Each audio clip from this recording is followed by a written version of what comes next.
Well, you will not achieve English fluency if you keep doing the 5 things I am going to talk about in this English lesson. I know it can be frustrating. I know you want to speak English fluently. So stay with me because these reasons will help you understand why you may be stuck, even though you study, even though you try hard, and yet nothing is going on. You're not speaking fluently or as fluently as you would like.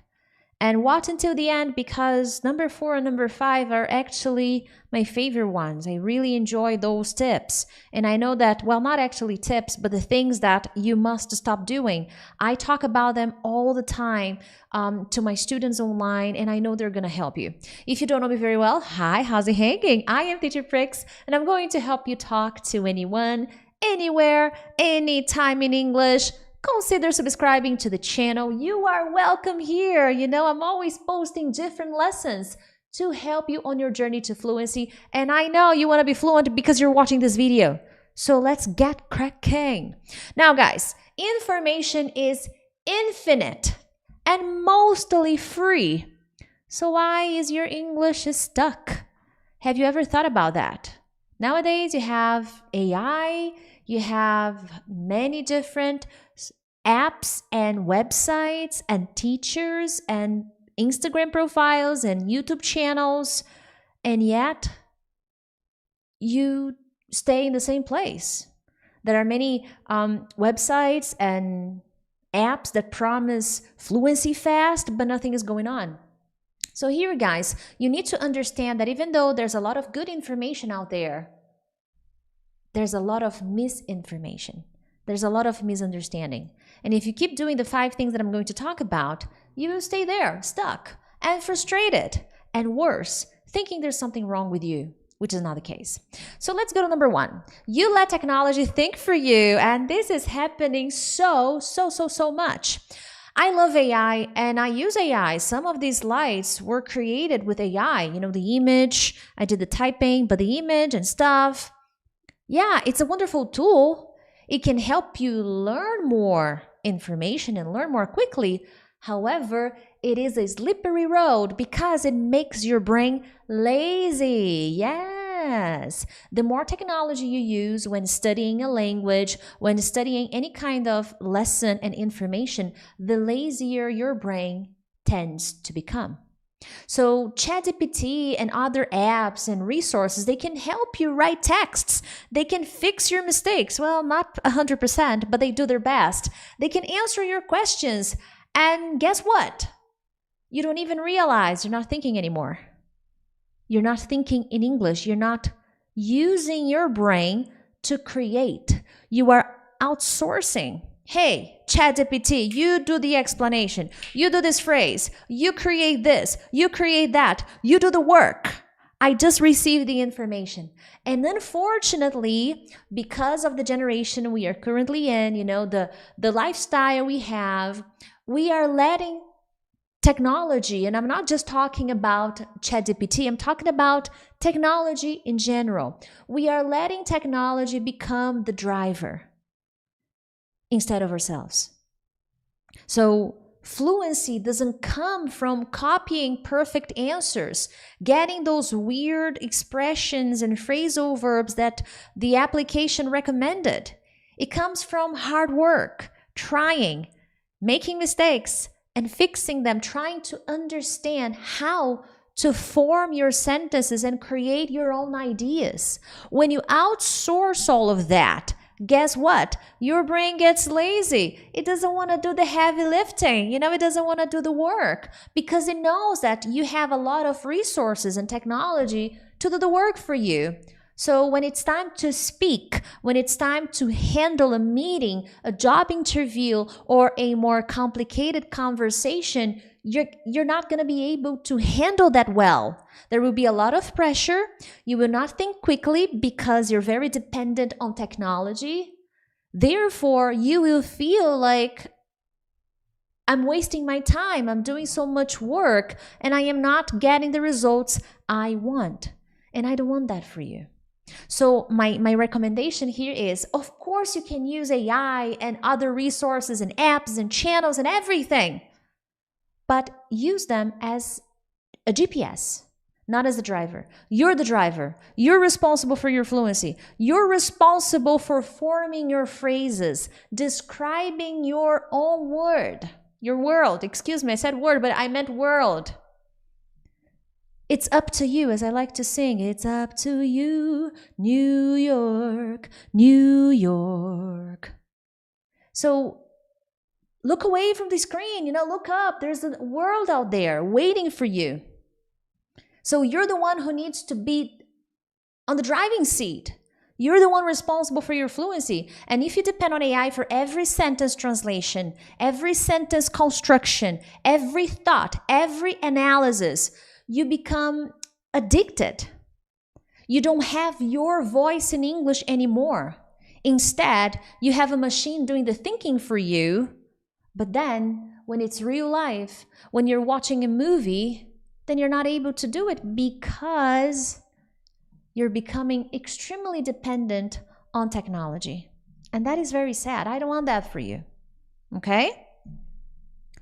Thing number 2, you gotta stop doing, otherwise fluency is not gonna come. And I worry about this, okay? I really do. I feel worried about it because you believe, remember I said there's an infinite number of resources. There's like everything nowadays. So you believe, and I believe you, I believe your good intentions. So you firmly believe that watching content is the same as practicing. Look at you right now, hopefully still watching this video. You're receiving information at this moment. That's wonderful.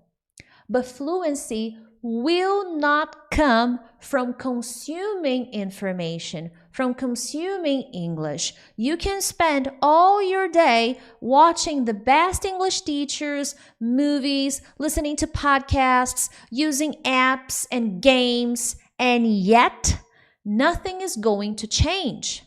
This is comfortable. You stay in your comfort zone, and the more time you spend on your comfort zone, the more stuck you become, and fluency never comes because fluency is the result of discomfort.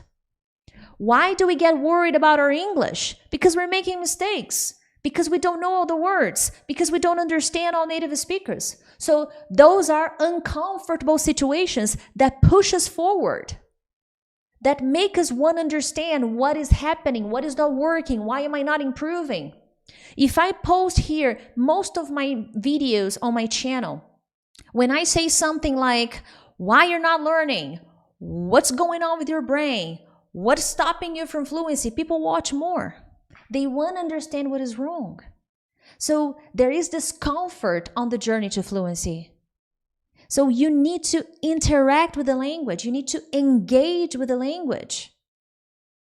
So don't become too comfortable with your routine, otherwise you will stay there. And then you will try to find another video, another source of inspiration to tell you it's wrong.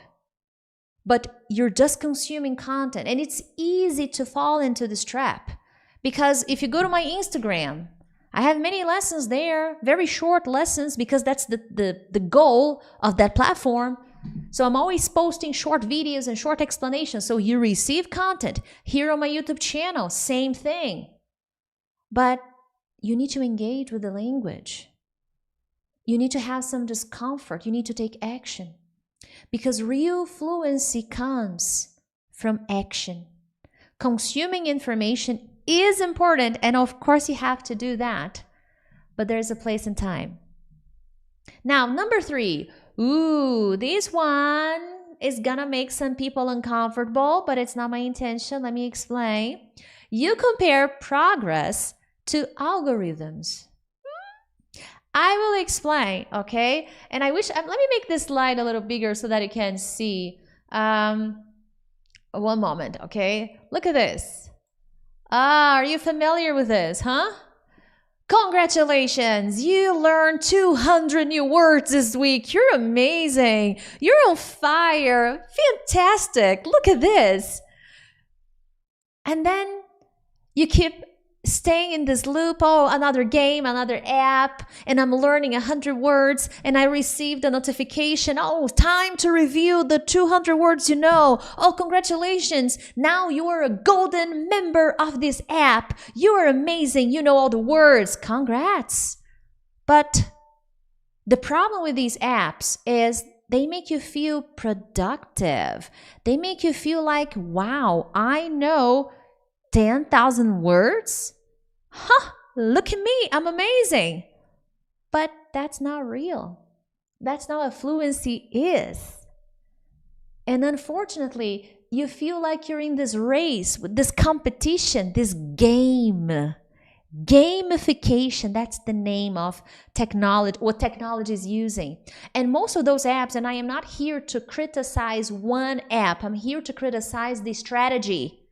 The strategy is to make you addicted to the gamification. Oh, I won! Yay, I did it! Woohoo! But that's not it. So you're not in a race with the algorithm. You're in a relationship with the language. That's what I want you to keep in mind. You are in a relationship with the English language. It's not about the number of words. It's not about the number of weeks you spend getting all the correct answers in the game. Fluency is much more than that. Of course, you can use those apps to enjoy, have a little fun. But if you spend too much time worrying about how many words you know, if you are going to pass the game, if you're going to finish, if you're going to win the next badge and the next badge, that's pointless in real life. I remember once I had this conversation. I don't remember the person I was talking to, but he told me that he knew 10,000 words. It was a man. I think it was a prospect, a client that wanted to have lessons with me. And he told me, oh, I know 10,000 words, in that app, you know? And we were speaking in Portuguese. And when I told him, okay, let's talk in English then, 10,000 words. That's amazing. Good for you. So let's talk. He couldn't. Because fluency is not about the number of words you know. Of course, you need to know words. But if you don't know how to put them together, it's pointless. And that's what you need to think about. Real fluency starts when you focus on connection. It's not about the numbers you win. It's not about the games and the titles and the badges. It's about the moments where you feel like the communication is flowing. Here I am right now. I may be reading, oh, stop chasing badges, start chasing connection. But I am able to talk to you, look at you in the eye, and carry the conversation and let it flow, not go, let it flow. I am able to communicate. Let it flow. I like singing, but that's the point. And those apps will not necessarily help you with that.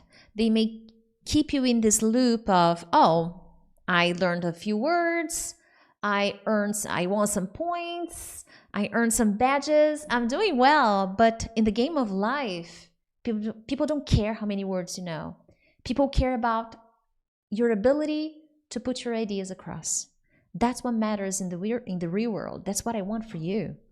Now, before I move on, make sure to hit the like button. I would really appreciate it. And hey, many people who watch my lessons are not subscribed. Many people. So I invite you to subscribe. I would really appreciate it. And if you want to receive proper guidance and feedback and corrections, I know my academy is for you. So make sure to check out the links in the description of this video. I know if you want to be fluent, if you can understand this video, my academy and my other programs will be good for you. But let's keep rolling, shall we? Number 4, you study English but not yourself. Ooh, I love number 4, and I want you to pay close attention to Lao Tzu. I'm not sure I am pronouncing his name correctly. Lao Tzu. I think that's how you say it. Sorry if I am mispronouncing that. But he says, knowing others is intelligence. Knowing yourself is true wisdom. Now, maybe you don't know this about me, but I am a master practitioner of neurolinguistic programming. And in my career, I have spent quite some time studying how people learn, how people interact, how people use their brains to interact with the world, to receive information and to use information, and how emotions impact their ability to communicate, their ability to receive information, and their ability to experience the world in general. And one thing that if you don't understand, if you don't do this,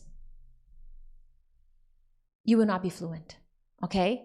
You study English but not yourself. So if you don't do this, if you don't understand the importance of learning how you learn, it doesn't matter how much time you spend studying the language. It doesn't matter where you are, because you could be living in the United States, in England, in Canada. It doesn't matter the location. It doesn't matter how much access you have to information or even to private teachers and communities. It doesn't matter. You will stay in the same place. You will not achieve English fluency, because fluency mastery will require learning how you learn best. Booyah! Understanding how to maximize your ability to receive information and use information. That's not about English anymore. It's about understanding how you process information efficiently. Learn how you learn. This is something I talk to my students in my academy all the time. So, you know grammar, you learned vocabulary, you learned all of that. But you didn't learn about your mindset. You didn't learn about how you should manage your emotions. And that's the impact nowadays. AI and other resources and all of that, they give you information, they give you perhaps some corrections, but they will never, ever, ever replace self-awareness. What is self-awareness? It's when I understand myself, when I am conscious, when I understand my emotions, when I understand my thoughts, when I am able to manage how I feel around people, how I act around people, when I am able to manage a situation when I'm talking to a native speaker and the words disappear, because they do. They will. Even in my case, the words disappear. So you begin to understand your patterns, your distractions, your emotions, the moments when the conversations get too complicated for you, how you memorize words and how you remember them. That's awareness of how to learn efficiently. And if you don't understand this, you will not achieve English fluency. Okay? So if you don't learn how you learn best, you will not achieve English fluency. Okay? So here it's more like you don't learn how you learn best. That was my idea with number 4. If you don't understand how you learn, if you study English but not yourself, fluency will not come, no matter how hard you try. Okay? And I have helped so many people in my programs that were stuck because of the mindset, not because of the language. And when they started making some small changes in the way they were thinking, in the way they were communicating, and in the way they were expressing themselves, things began to change. And when I say expressing themselves, I mean talking about their results, talking about their difficulties, describing their ability to learn. Because if you're using extremely negative language, you're not going to get better, okay? You're only going to get worse. But moving on, you treat fluency and think fluency as, not is, okay? As a destination, not is, as, okay? So you think fluency, you treat fluency as a destination. And that, my friend, is a problem, because you keep pushing the dream away. You keep waiting, you keep on waiting, waiting for the fluency to come, waiting for the advanced expressions and collocations to come, waiting to feel 100% confident to come. You keep waiting for those moments. You keep waiting for the day, the fluency day, when you're going to feel confident enough to look at people's eyes, to look into people's eyes and say, I'm fluent. So you keep waiting for, this is it, here I stand, I'm fluent. But this is the wrong mindset. There's no finish line. You know, I was talking to a student in my program who finished the program, by the way. She finished the program like 5 years ago. And then she sent me an email. And I was so thrilled about it because she was sharing how much she kept on going and the way she's following the program guidelines and my instructions to this day, and how much better she's getting because she didn't stop after she finished the program. Because after my academy, she got all the tools she needed to keep going. So I like to say that English fluency is not a destination. It is a lifestyle. I think that's the key point you need to understand. It is a lifestyle. You don't finish, you don't stop. Even I have to study. I make mistakes. I sometimes get confused. I make a pronunciation mistake. I may sometimes use a preposition incorrectly. I don't stop. I just keep going because I know that there's no finish line. I am speaking this way today, and if I keep pushing, if I keep pressing on, I will be better tomorrow, but I cannot stop. So English is something you live with. It's not something you chase. The fluency is not something like, oh my God, I have to be fluent. It's there, it's there. No, it's here. It's the moment you're living now. You only have the present moment. You don't have the future. Future is an illusion. You only have the present. So make your fluency count today. Don't expect the fluency result in the future, in 4 months, 6 months, 8 months, 10 years. You don't know what's going to happen. You have to enjoy the fluency today. It is a lifestyle. You speak a second language. You speak English as a second language. It's not, oh, I'm still learning. You will always be learning. Let me break that to you, honey. You will always be learning the English language, no matter how advanced and proficient you are. I am still learning. I'm still studying because there's no finish line. You don't stop. You press on. It is not about perfection. It is about expression. It's about communication. I like to say that fluency is communication, not perfection.